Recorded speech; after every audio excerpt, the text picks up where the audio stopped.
Hello guys, শুভ দোল পূর্ণিমা। আজকে পূর্ণিমার দিনে আবার চলে এসেছি। আজকে খুব ভালো দিনে পূর্ণিমা পড়েছে।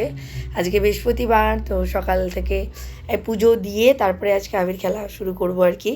তো আমি একটু পুজো দিয়ে নিলাম, আমার রাধা মাধবকে আর লক্ষ্মীকেও স্নান করিয়ে নিয়েছি, ড্রেস ছাড়িয়ে নতুন কাপড় একটা পরিয়েছি, বস্ত্র পরিয়েছি।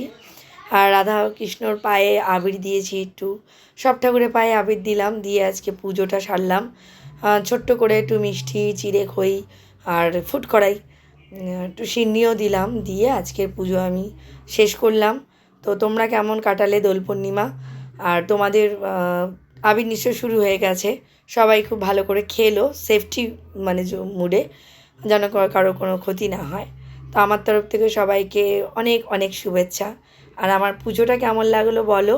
আমি সকাল সকাল পুজো দিয়ে আমি এবার সবার পায়ের আবির দিয়ে শুরু করব।